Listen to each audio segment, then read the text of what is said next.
Present by Mahesh के video. कि प्यार मत करना किसी मुसाफिर का मगर एतबार मत करना। ये तुरी कि आना गोरी तीर मायाले, आना गोरी तीर मायाले। डीजे महेश झुलफी डोलावत कहाँ जाबे हो, आना गोरी तीर मायाले। ज्यादा स्टाइल छोड़े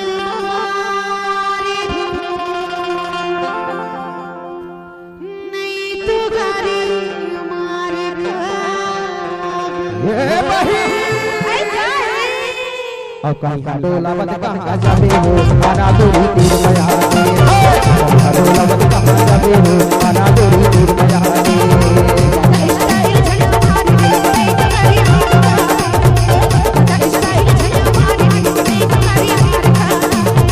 अनगोरी तीर मायाले, आना गोरी तीर मायाले। अनगोरी तीर मायाले, आना गोरी तीर मायाले।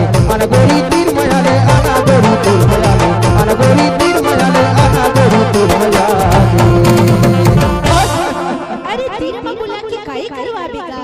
तीर मां बुला के जानथस तोला मन के बात बतावा। ऐसे बतावा बता ना का डीजे महेश कि कनिहा डोलावत कहाँ जाबे वो, आना गोरी तीर मायाले। कनिहा डोलावत कहाँ जाबे वो, आना गोरी तीर मायाले।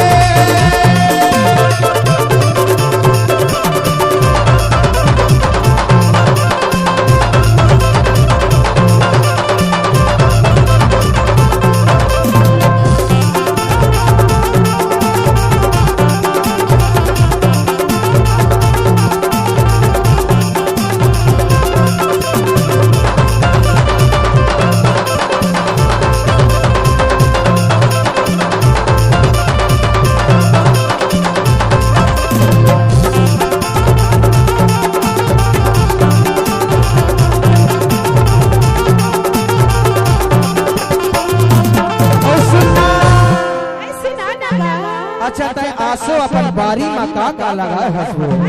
हां हां अरे लौकी डीजे महेश कदरू लगाए है और करेला खड़ो लगाए है तय हर लौकी लगाए है, कुंदरू लगाए है, करेला खलो लगाए है ना। लेकिन जे तहरी में का के खेती चला है जानता बताबो कि भाटा फारे है बारी में करिया वो, बारी में करिया। भाटा फारे है बारी में करिया वो, बारी में करिया।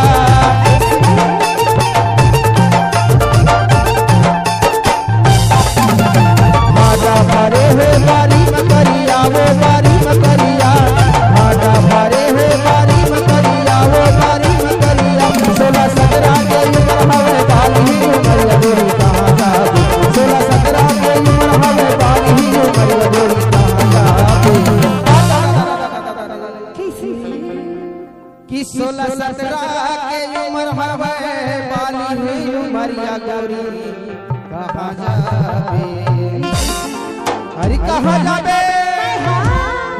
अरे जे तहरी जाऊंगा डीजे महेश जे तहरी जाबे लेकिन सोच समझ के चलबे, नहीं तो जे तहरी गांव के पूरा मन बाज नहीं तक कच्चा चबाज नहीं हो। कि झुलफी डोलावत कहाँ जाबे हो, आना गोरी तीर मायाले। डोलावत कहाँ जाबे हो, आना गोरी तीर मायाले।